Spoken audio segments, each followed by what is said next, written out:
there's a massive struggle going on in our hierarchy, and we can see those struggles. We can see it because when we see people wearing a mask, I think Biden was seen yesterday or this weekend saying that the most patriotic thing that you can say, was quoted actually saying this, the most patriotic thing that you can do as an American is wear a face mask, which to me is the most ludicrous thing I've ever heard. And then you see the only person in high government that I have never seen wear a face mask, who has been pushing for people to go back to work since Easter, was the current president. Now, I'm not trying to be political here, but I see a struggle going on, and so I just became aware of this 2019 executive order where the VA benefits were extended beyond the VA to the civilian sector if soldiers, ex-soldiers, retired soldiers, people that were no longer active duty were not satisfied with their medical care, which I thought was a huge thing. That is a huge step. Can I just jump in for a quick second with history? You brought up 29 years ago when you brought up 1950s, but a lot of people may not be aware that this goes back over 100 years. Oh, yeah. We're talking the Spanish flu that didn't originate in Spain, of course. It originated down in Kansas, and it wasn't a flu. It was a bacterial infection. Why? Soldiers had been vaccinated with a bacterial meningococcal vaccine. And then all of a sudden, we have, millions of deaths around the world. I mean, I don't think a lot of people realize this has been going on such a long time, and we've been lied to since day one. I mean, how many people still believe the Spanish flu was the Spanish flu? Probably most of society.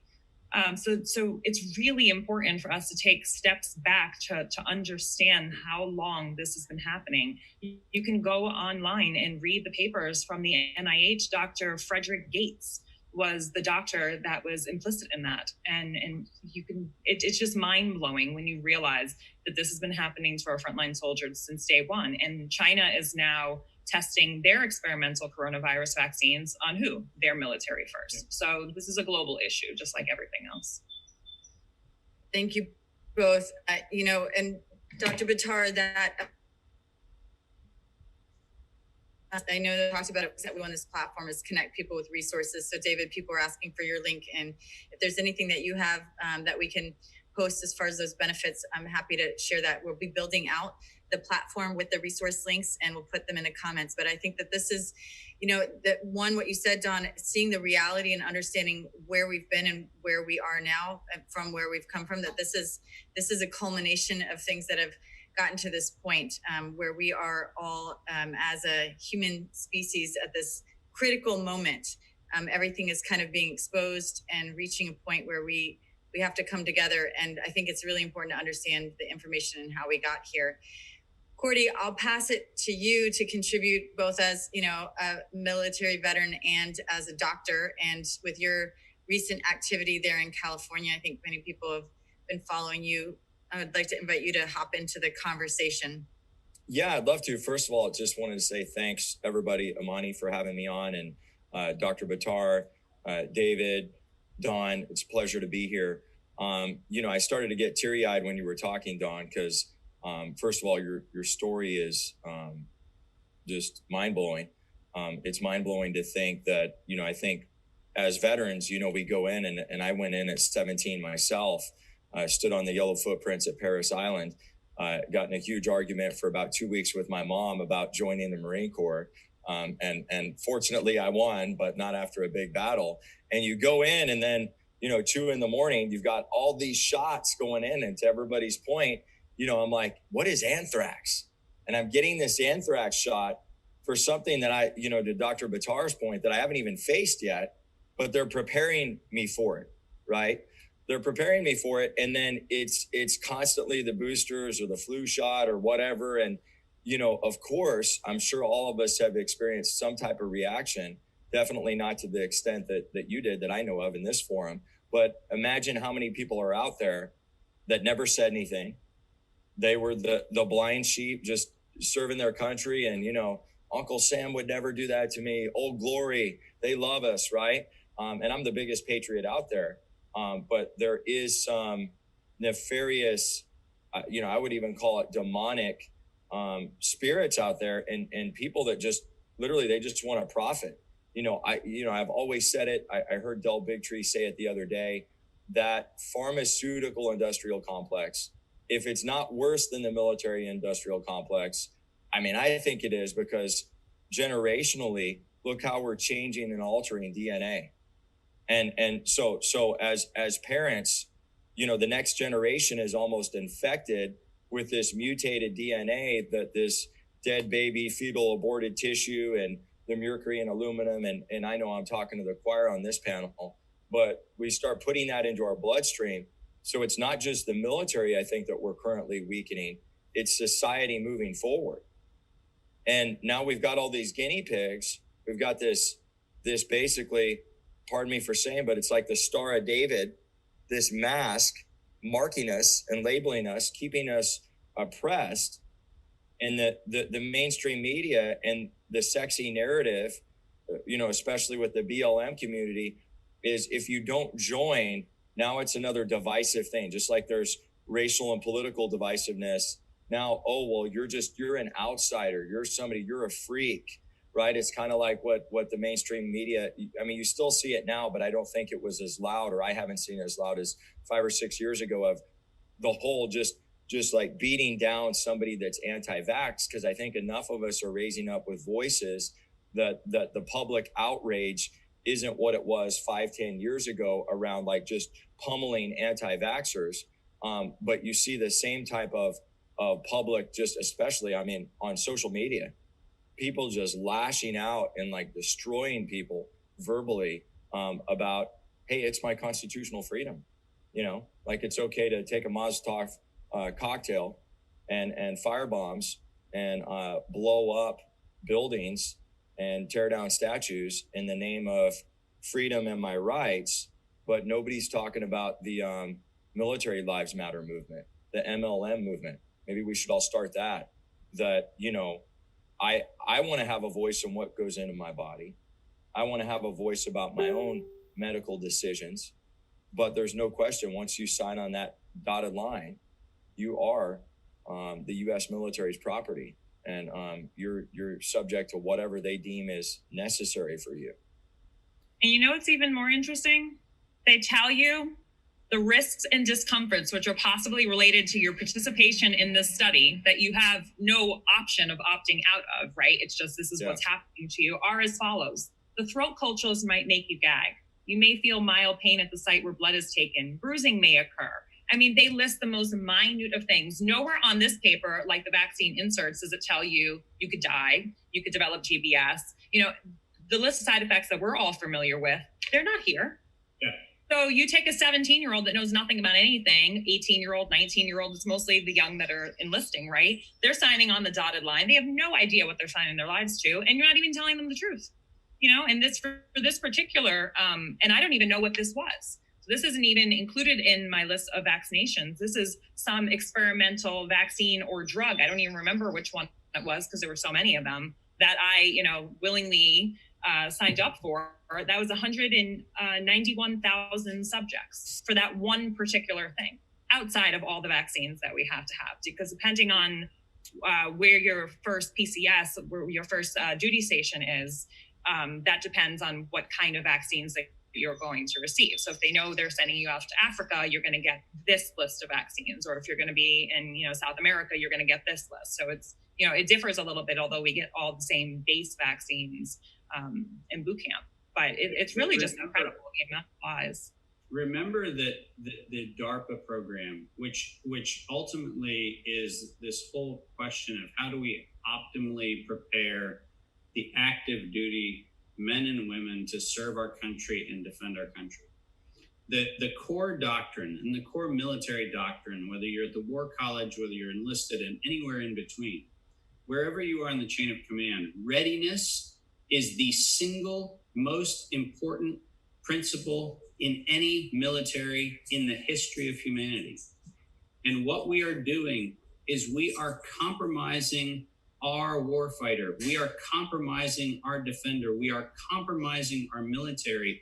And we are doing so, and we are not paying 1 ounce of attention to the fact that if you are active duty and you are on a clinical trial for vaccines and you are subject to now one of the more prevalent ones, the PTSD psychotropics, where literally right now there are dozens and dozens of trials on PTSD modification. We have no idea how compromised we have made that 17, 18, 19, 20-year-old, so that by the time we get Dr. Buttar to the VA side of things, right, the whole benefits of retirement and everything, we don't even know to what you were exposed. We don't know what your autoimmune disease came from. We don't know what your psychological disorder comes from. And we don't know that because in many of these instances, going back, I did a huge amount of work with the Gulf War syndrome.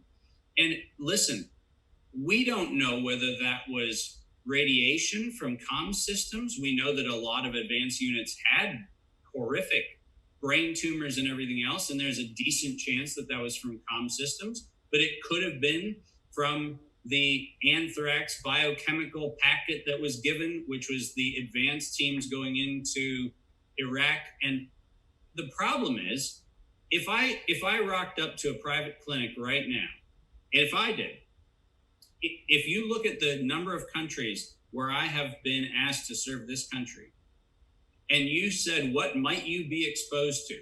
Everything. Like, seriously, people, it's Darwin's grab bag. I am a living petri dish. I have been in jungles. I've been in deserts. I've been in swamps and frozen tundra and everything.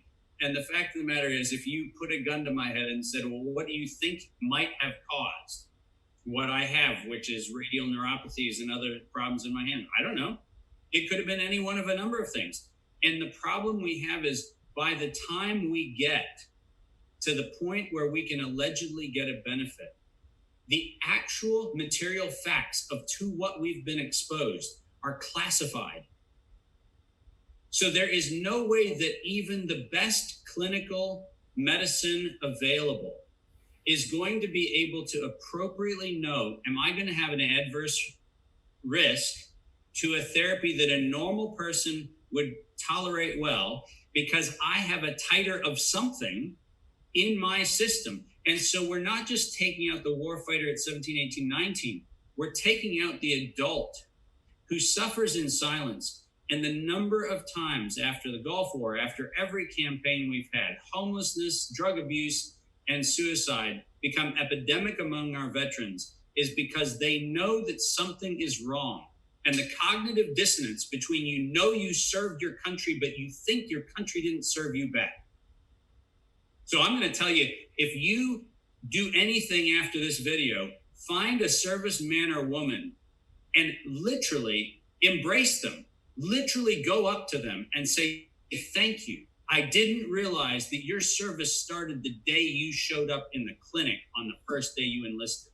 I didn't know that was your service. I didn't know that you helped with the pain reliever I now have, with the blood transfusion that I now receive if I'm in an emergency, with the hemostat unit that I have that actually keeps me from bleeding. You know, I didn't know you served me that way.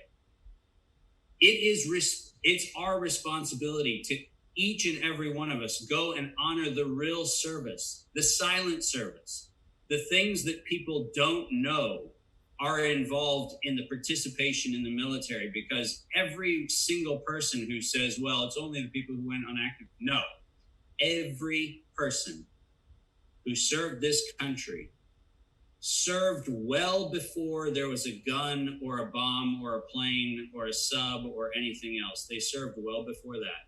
They are the anonymous 100 and you said 90,000 people in a clinical trial, right?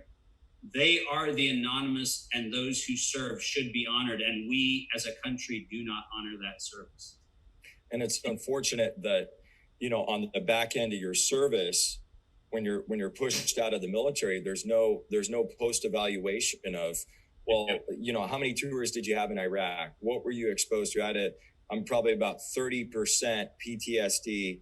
Like, I get the damaged goods, right? Because the VA, I mean, we all know in the VA and in the military, you're not getting Harvard's best, right? You're just not from a clinical standpoint. You're just not. And this Marine comes in and literally had, you know, the typical story, IED, killed 20 Marines, tattoos all over his back, blew him out. He actually has a picture the Humvee or whatever it used to be, and you can see the burnt metal. It looks like something out of a movie where there was an explosion, kills everybody. He gets thrown out of the vehicle. By some miracle, he's getting his wits about him, about to raise his rifle, and then an RPG hits the side of his face. Somehow he survives. And what was he exposed to in addition to the countless boosters, vaccines, all that? Burn pits. So dead bodies, fecal matter, all that. And now the guy's got 25 symptoms. He has nightmares every night, cold sweats that he wakes up to. And, the typical story, his wife tries to wake him up and he jumps up like he's ready to go, like he's ready to kill somebody. And this guy's, there's no compensation for him. There's no plan of action except to dope him up on medications. And now he's supposedly going to have a wife and a normal life, and he's got a kid. Right. And then they wonder why the unemployment rate, the PTSD rate, the suicide rate is what it is. So I was actually the assistant director for a program in New York City called Edge for Vets, and we blew out. So it's a nationwide program now. I'm not as heavily involved as I once was, but the entire intention is taking veterans as they're coming off active duty, whether they just got off active duty yesterday, or they know they're going to be getting out of the military soon, or they've been out for 20 years, it doesn't matter, and help them use their GI Bill benefits to go back to school, to start a new career path. We have partnerships with organizations all throughout the country to help people realize their value, because when you're in the military, it's all about us. You're not an I. You don't exist anymore. It's all about your team and the mission and everything else. And then people completely lose themselves in that. And so many of us come out and we literally have no clue who we are, especially if you go in when you're 17, 18, 19 years old. You don't even know who you are to begin with. And then you throw that in the mix. It's really devastating to people. And, that's a huge part of what we need to do, not only on the medical aspect, but from a mental health perspective, of course, and as well as a financial perspective, because the rate of unemployment is so much higher in the veteran population than it is in pretty much any other population in the world. And there's just so much that people don't realize that veterans suffer with. And we just really need to lift up our fellow soldiers. We really do. And if we look at history, we have to do something as a country. This is something that should be done immediately, and every politician should be held to this. If the NFL can put together a compensation program for CET and have a participation where there is ability to both get health care and compensation for brain injury if you're a football player, there is no reason that any elected official should be put into office without agreeing to do exactly the same thing, to declassify for the benefit of the individual their actual exposure record so that they can get appropriate treatment, appropriate compensation. If the NFL can do it for brain injury, we should be good enough as a country to do that for our servicemen and women. We should have the ability for every person who served to know the cost of their service and to have the cost of that service compensated. And it should be unethical, it should be illegal, it should be absolutely the minimum standard we do to say that every serviceman and women discharged has the ability to know what was experimented on them, what they were exposed to, so that the rest of their life is not lived in this anonymous, confusing, brain altered, physical altered, social altered, psychologically altered state. That is not acceptable in this country, and we should be leading the world in establishing that level of a trauma compensation program and a trauma compensation agreement. And the availability of treatment needs to be extended, because exactly right. You want to be, like, for instance, I have to pay for everything out of pocket because no insurance plan will ever cover anything that I want to do. I spend like $800 a month on supplements just so I can get up and function every single day. My organic food bill, I don't know, that's a couple grand a month. I mean, that's not, that's not even recognized. If I want to be on all sorts of medications or get more vaccines, that's covered, of course. But, all the things I actually need to regain my health, that's not even covered. And there's no conversation about that. We're just clamping that rate down. That's one of the things that's being worked on right now. That's one of the agendas. And I'm hoping that we're going to be able to bring this to fruition within the next 6 months, but that's exactly what the thing is, the challenge is. In fact, we're talking with 4 people that are involved with this rollout with this new VA benefit. They were talking about the funding of it. They were talking about how do we get this information out. And I blurted out, which I didn't realize that it was, everybody thought it was such a fantastic, genius idea. But I said, look, it's very simple. We take 100 people. We have a third-party independent board that's made up of the VA doctors that decide what the inclusive criteria is. We have as similar as patients as we can find, 100 of them in cancer, 100 of them heart disease, 100 of them, just pick 3 different things, closed head injury, whatever. And then you randomize that 100 and give me 50 of each one of those, and the other 50 take them through the normal process. And then let's do a 3-month outcome-based study and look at 3 things. 1, efficacy of treatment.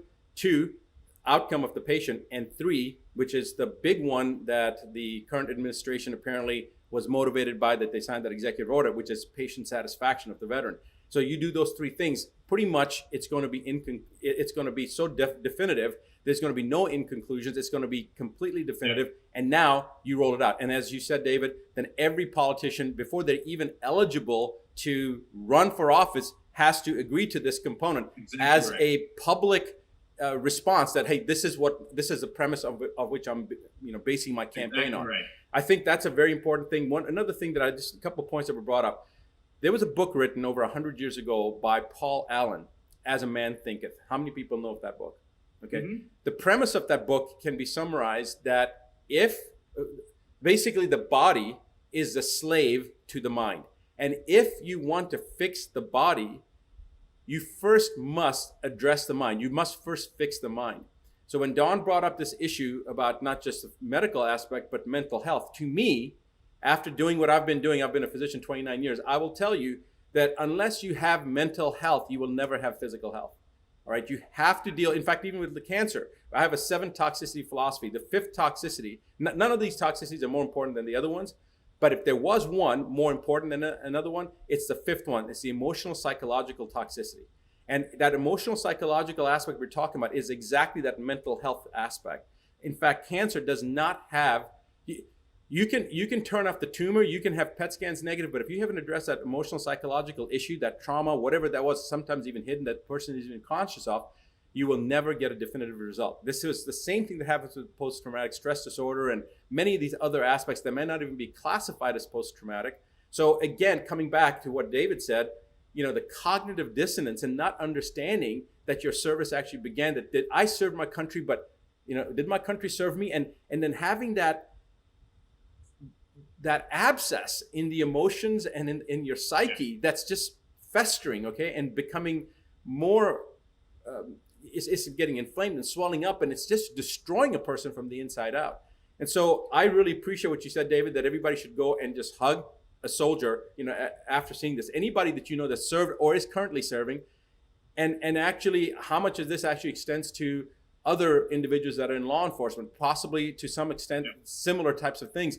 But besides giving them that hug and appreciating and acknowledging their service, I think that another important thing that needs to be done, it just hit me because what I'm about to say, give them or direct them to this video, because I think that people need to understand, just even hearing, I think for a soldier or somebody who's served, it doesn't matter in which nation, just hearing this conversation and how many people, like we're sitting here, yes, we all serve, but how many other people are hearing this and understanding this, and that their voices, even that they may be not speaking out or they don't think that they're heard, they are being heard. That is therapeutic in itself. And it's going to help more people become aware. But What I was about to say that it hit me while you guys were talking, David, you said that we haven't, we've been not serving the war fighters, and it hit me. It's not even that we're not serving them. Maybe because the powers that be, is it possible, and this is again cynical, is it possible that the powers that be say, okay, these people are signing up, they're discardable. They're going to die anywhere. They're soldiers. They're willing to give up their life. So let's do this experimentation and that, blah, blah, blah. We might as well get the maximum benefit out of these people that are going to be nothing more than cannon fodder anyway. So let's inject them with this crap. Let's do these experiments with them because they're going to die anyway. The chances of them, majority of them are going to end up having some type. I mean, it's literally like they discard. It's garbage. As soon as you go sign up, this is our garbage pile. Let's do whatever we need to the garbage. Nobody's going to care about the garbage anyway. It just hit me that maybe that's how they're looking at this. And again, this is the Gettysburg and the differences rather than bayonets, they're needles. That's the only difference. Well, there's another difference. The other difference is that the bayonets are not as damaging as these damn needles. Right. You might recover from a bayonet. That's right.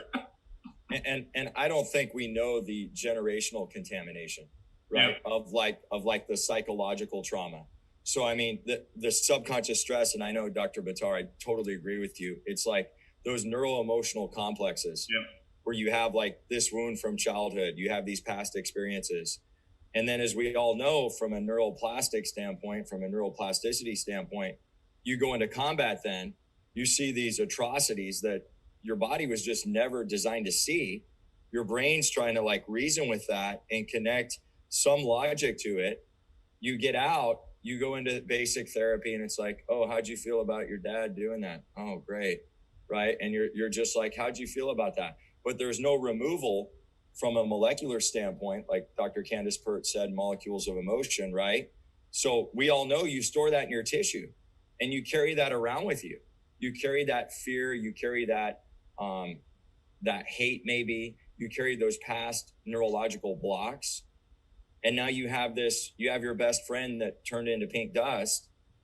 And now you're told to just go out there in mainstream society and just function normally, just enjoy being at the park on a Sunday. But all you know is the place that you feel most comfortable is in that sympathetic driven fight or flight response. And we know that's why so many veterans not only commit suicide, but that's why they fight, they box, they punch, they run, they lift, they swim their way out of their traumas versus trying to get to that core issue. And I mean, how many cancers and long-term diseases, autoimmune conditions are elevated by those long-term high cortisol ridden states where therapy was there for years, conventional therapy, but there's been nothing to really get into the central nervous system and really get that subconscious part of what they saw or what they're storing out of their system.